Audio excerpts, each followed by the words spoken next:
최성욱의 취업톡 최성욱입니다. 자, 오늘의 강의 시작하도록 하겠습니다. 자, 오늘 강의는요. 요즘 취업 준비에 필요한 게 뭘까? 과거보다 좀 달라진 게 뭘까? 뭐가 있어야 여러분들이 최종 합이 나올까? 유리할까? 이런 고민을 전 맨날 하는 사람이거든요. 왜냐면 요즘엔 다 AI, GPT, 뭐 제미나이로 막 자소서 손보고 이러다 보니까는 면접 준비도 그걸로 하고 하다 보니까 다들 차이점이 없고 비슷비슷해진단 말이에요, 사람들이. 그러면은 엣지를 어떻게 줄 것인가를 제가 정말 고민을 하는데, 이 엣지를 주는 방법 중에 되게 중요한 게 있어요. 바로 여러분들한테 필요한 게 요즘에는 상상력입니다. 상상력은 여러분들 AI가 주지를 못해요. 이 대체, 아니, 취업 준비를 하는데 팀장님 웬 상상력이요? 이런 얘기를 좀 할 것 같아요. 근데 제가 잘 보니까 여러분들이 이제 상상력이 너무 없어. 다 정답만 찾으니까 뭔가 상상을 해서 그림을 그리는 게 너무나 약해졌어요. 분석을 하고. 그래서 이 부분에 대한 이야기를 좀 드리겠습니다. 왜냐면 자기소개서에서 그런 것들이 드러났을 때 굉장한 무기로 변하거든요. 자기소개서나 면접에서. 자, 그러면 상상력이 왜 필요하냐? 제가 일단 정의를 내면 상상력. 요즘 취준할 때 가장 필요한 게 바로 상상력이다. 그럼 상상력이 왜 필요하냐? 자, 여러분들이 일반적으로 자기소개서나 면접에서 질문이 들어올 때 문항이 대부분은 과거 경험으로 어필하는 문항들이 있습니다. 자, 그래서 과거 경험을 어필하는 문항들, 뭐 직무 역량, 그 다음에 팀워크, 헌심, 몰입, 희생, 목표 설정, 도전, 협업, 갈등 해결 이런 키워드들은 여러분들이 전 이런 걸 해봤어요 라고 할 때 직무 역량을 보여주기 위해서 다 여러분들이 뭘 끌고 들어오죠? 과거 이야기를 끌고 들어옵니다. 과거 경험을 가지고 끌고 들어와요. 여기선 상상력이 아니라 뭐가 필요하죠? 기억력이 필요해요. 경험 정리를 해가지고 과거 이야기를 가지고 저 이런 거 할 줄 아나요? 팀워크 발휘를 이런 식으로 했어요. 뭐 헌신했어요. 저 실패 경험 이런 걸로 해가지고 실패 극복 이렇게 해봤어요. 목표 설정해서 이렇게 도전해서 성과 이뤄봤어요. 이런 주장을 하게 되죠. 자, 이런 것들은 사실 큰 상상력이 필요로 하진 않아요. 근데 문제는 뭐냐면요. 현재에 대한 분석이 반드시 들어가야 되고 미래에 대해서 예측하는 문항들이 있어요. 자, 그게 뭐냐면 바로 지원 동기 문항, 그리고 직무 역량 문항, 그리고 포부 문항. 이 세 가지 문항은요. 여러분들의 분석과 상상력이 결합되지 않으면 굉장히 별로인 글이 돼버립니다. 그래서 이런 글들은 상상력을 발휘하지 않고 과거 얘기만 썼다가는 그냥 아웃되는 혹은 회사 속에서가 전락하는 지원 동기 같은 경우에 이렇게 되는 그저 100점 100패하는 그런 글이나 답변이 되는 거죠. 자소서야 면접에서. 그래서 이게 왜 그러면 상상력이 필요로 하느냐. 바로 지원 동기 같은 경우에는 예를 들면은 제가 제 지원 동기 최성욱 지원 동기 이렇게 이제 여러분들 유튜브에서 찾아보시면 제가 강의한 지원 동기 서술법 문항이 있어요. 자기소개서. 그걸 보시면 좀 이해가 금방 되실 거고요. 오늘은 뭐 지원 동기 문항을 서술하는 법을 하는 강의는 아니기 때문에 지원 동기를 쓸 때 되게 효과적인 게 바로 경쟁 분석을 하는 겁니다. 혹은 가치관이랑 연결시키는 거거든요. 그래서 그런 걸 통해서 지원 동기에서 기브 앤 테이크가 있는데 기업에서 내가 줄 거, 기업에 줄 거, 기업에서 얻을 거 이게 있는데 정규직 같은 경우는 내가 기여할 거, 기부 포인트를 많이 도출해서 보여주는 게 굉장히 좋아요. 근데 그런 거를 도출해내려면 상상력이 필요합니다. 어떤 상상력이냐? 이 회사의 이 상황에서는 어떤 사람이 필요로 할까? 어떤 역량을 가진 사람이 필요할까? 이렇게 상상을 해보는 거예요. 그러면 이런 역량을 가진 사람이 필요로 하겠네? 그게 나니까 내가 이런 걸 줄 수가 있겠네? 기부를 할 수 있겠네?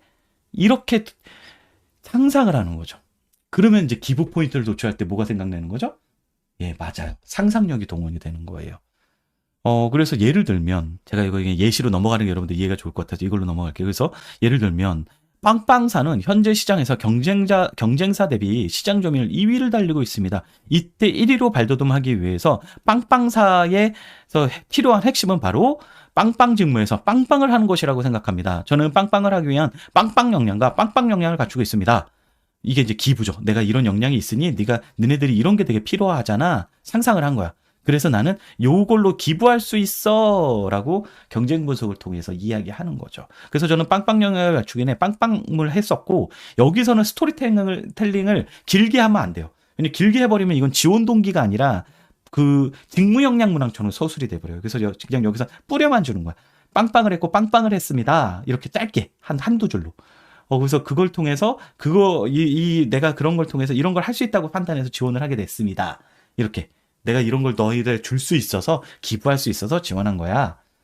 사람이라는 게 평가자 입장에서는 저 이런 거 쏙 빼먹으려고 그래요. 전문가로 성장을 하려고 해요. 이런 거보다는 내가 니들한테 이런 도움이 되는 사람이니까 날 뽑아. 난 너희한테 이런 효용을 줄 수 있어. 이런 사람한테 흥미가 가거든요. 그래서 그걸 찾아내려면 상상력이 필요할 수밖에 없는 거예요. 느낌 오세요? 요걸 한번 기업명을 넣어볼까요? 예를 들면 뭐 현대백화점은 현대시장에서 경쟁사 대비 시장 점유율 2위를 달리고 있습니다. 이때 1위로 발돋움하기 현대백화점에서 필요한 핵심은 MD 직무에서 라고 기업 저기 브랜드를 입점시키는 능력이라고 생각을 합니다. 저는 이런 브랜드 입점에서 MD 역량을 발휘하기 위해서 뷰티 카테고리에서 트렌드를 읽어내는 능력과 그리고 협력업체와 협상할 수 있는 역량을 갖추고 있습니다. 이 두 가지 역량을 갖추기 위해서 저는 스마트 스토어 운영을 했었고 이런 식의 느낌인 거야. 지원 동기가. 이해되세요? 혹은 이렇게도 갈 수 있지. 예를 들면 네이버는 최근에 이 경쟁 분석이 아니라 요건 이제 상황으로 풀어내는 건데 요건 직무 역량에서 하는 게 낫겠다. 요런 느낌인 거예요. 이해되죠? 지원 동기, 기업 지원 동기를 요런 식으로 풀어내려면 이런 걸 조사해 가지고 상상력을 발휘하고 요런 게 필요한 걸 도출을 하고 분석을 해서 그걸 나와 연결시키는 거. 요 작업이 필요해요. 요건 상상력이 필요해. 팀장님 이거 틀리면 어떡해요? 틀려도 상관없어. 이따가 얘기할 텐데. 지원 동기 문항 그래서 상상력이 정말 동원이 돼야 되고요. 이해되세요? 그렇게 안 하면 지원 동기가 어떻게 되냐면 뻔하게 예를 들면 삼성전자는 최근에 HBM4 영역에서 새로운 이렇게 해가지고 이거를 하고 있고 회사 소개서가 돼. 그러고서 끝에 마무리는 저는 그래서 그 안에서 엔지니어로서 성장하여서 어떤 분야의 전문가가 되고 싶습니다. 지원 동기를 그렇게 쓰면 100점 100패지. 여러분들 보면 그렇게 많이 써요. 그건 이렇게 상상력을 1도 발휘한 게 아니죠. 이해되죠? 다음에 직무 역량 같은 경우에는요. 빵빵사의 빵빵 직무는 이런 상황이기 때문에 이런 역량이 필요하고요. 저는 이런 역량을 갖추기 위해서 어떤 경험을 통해서 역량을 갖췄습니다. 이런 스토리 라인이 만들어지는 거지. 직무 역량도 역시 이 현황 분석을 해서 필요 역량을 도출할 때 상상력이 필요합니다. 상황을 분석해서 현황을. 그리고 미래에 대한 예측 문항이죠. 포부 문항. 이 회사가 지금 비전이 어떻고 요즘에 이런 걸 신경 쓰고 있으니까 10년 후에는 어떻게 될까? 그리고 10년 후에 그런 모습을 이루었다면 그런 모습 속에서 내 직무는 어떤 걸 잘해야 될까? 이런 걸 상상을 해보는 거예요. 롯데그룹 문항 같은 경우가 이런 포부 문항이 시나리오를 쓰게 돼 있죠. 10년 후 당신의 모습을 상상하고 자기소개서에서 그런 걸 보여줘야 되잖아.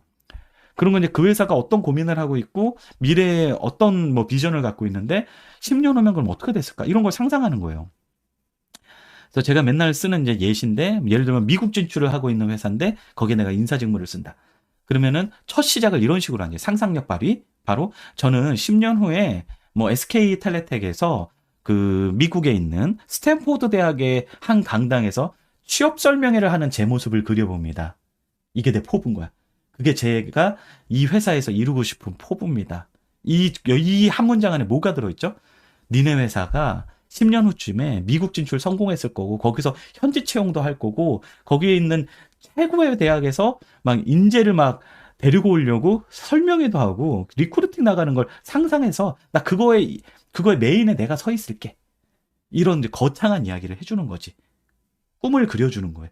그래서 그런 걸 이루기 위해서 내가 뭘 하겠다 하고선 시나리오를 짜주는 거예요. 미래에 대한 이야기죠. 이런 것도 역시 상상이 필요해요. 그러면 완전히 차별화되지. 그쵸? 뻔한 자소서나 면접 답변이 안 나와요. 그래서 상상력이 필요한 거야. 자, 그리고 직무 역량 문항도 예시를 한번 들어봤어요. 빵빵사의 빵빵 직무의 현황 분석, 필요 역량 도출하는 거죠.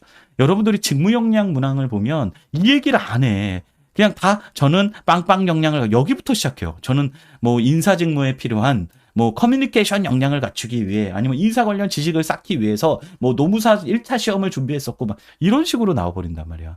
여기가 아니라요. 요 앞단이 되게 중요해요. 우리 회사에 대한 이해를 하고 있느냐를 볼 수가 있기 때문에. 그래서 예를 들면 직무 역량 이걸 그 직무 역량 문항 자소서든 면접이든 보여줄 때 분석이랑 상상력을 또 동원하는 거예요. 네이버라고 한번 칩시다. 네이버 인사를 내가 써. 그러면은 네이버 하면 요즘에 되게 핫한 이슈가 뭐죠? AI야, AI. 그럼 AI의 특징이 뭐죠? AI 직무에 관련된 직무의 특징이 고숙련자들이 되게 중요해. 어차피 저숙련자들 잘 안 뽑고 고숙련자 잘하는 사람들이 필요한데 잘하는 사람들은 어떻죠? 다른 회사에서도 찾아. AI 관련돼서. 그럼 뭐죠? 인재 전쟁이야. 그럼 그때 인사에서 나오는 키워드가 유지입니다. 리텐션.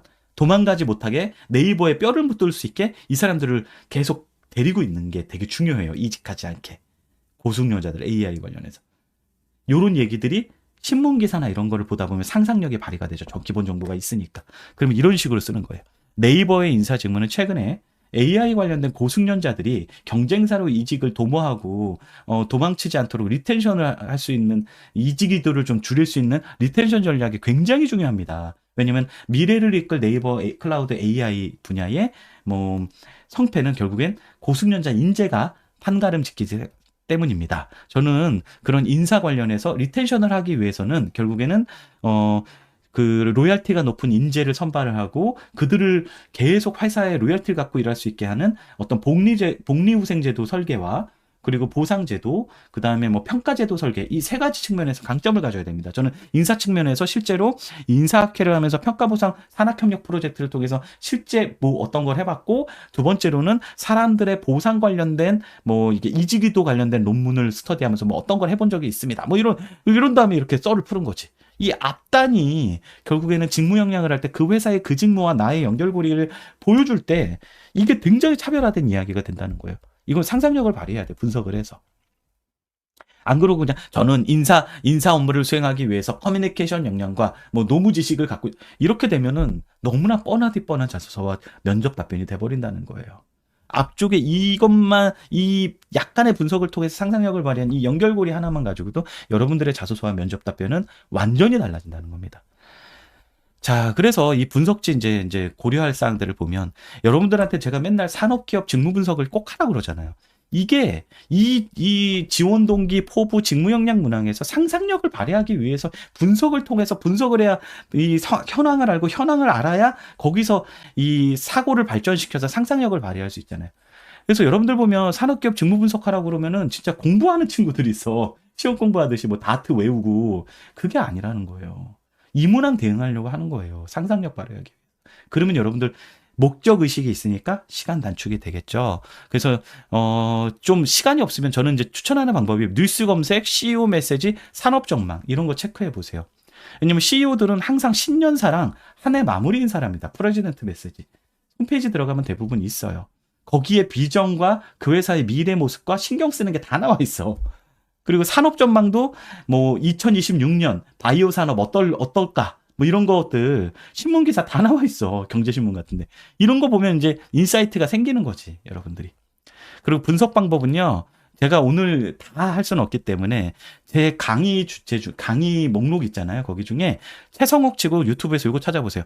산업기업 분석법, 최성욱 지원 동기, 최성욱 직무 역량. 그러면은 개별 강의가 다 있을 거고요. 한국경제신문에 제가 또 컬럼 하나 써놨어요. 시간 낭비 안 하는 자소서와 면접 대비 산업기업 분석법. 링크 하나 드릴게요. 제가 채팅창에 드릴 테니까 요거 한번 따라가서 좀 보셨으면 좋겠습니다. 자, 요거 여러분들 보여요? 네, 읽어보세요.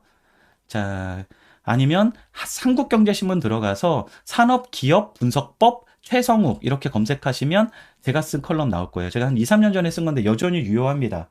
다르지 않아요. 목적의식을 갖고 여러분들 준비를 해야 된다는 이야기를 계속 드리고 있어요. 그래야 시간 단축이 됩니다. 상상력 발휘할 수 있고. 자, 그러면 팀장님, 이런 질문 많이 하더라고요. 그래서 상상력 발휘가 틀리더라도 팀장님 이거 괜찮나요? 괜찮아요. 팩트가 아니더라도 득과 실을 따져서 득이 더 커요. 논리적으로만 연결고리만 강하면 이게 진짜 현황 분석이 내가 조금 잘못됐어. 그래도 뻔하디 뻔하게 쓴 애들보다는 이 친구라도 관심이 있네 하면서 꼬리 질문이 들어올 수 있잖아. 이게 공격이 아니라 진짜 이 친구 왜 그렇게 생각하지 하고서 물어볼 수 있잖아. 그쵸? 면접에서 이렇게 상상력을 발휘하면 이해되죠? 이게 결국엔 뭐로 연결된다? 차별화로 연결이 됩니다. 왜? 내가 분석해서 내가 상상했기 때문에 남들과 다른 얘기를 할 수 있는 거예요. 그래서 그 회사만의 이야기를 할 수 있다는 겁니다. 자, 여러분들 왜 이제 요즘 취업에서 상상력이 굉장히 중요한 요소로 등장하는지 중간만 가면 이제는 떨어지는 시장이기 때문에 자소서와 면접에서 엣지, 차별화 포인트를 주기 위해서 결국에 나의 분석, 나의 상상력을 동원해서 지원 동기, 포부, 직무 역량 문항을 쓴다면 여러분들 합격 확률이 훨씬 더 올라갈 겁니다. 자, 그걸 하기 위해서 필요한 게 산업기업 직무 분석이다. 제가 뭐 포인트 잡기 위해서 이런 건 얘기했는데 이제 요거 그 산업기업 직무분석법 특강이랑 그다음에 제가 쓴 컬럼 읽어보시면 훨씬 더 자세하게 제가 써놨으니까 목적의식을 갖고 시간 단축하면서 상상력 발휘했으면 좋겠습니다.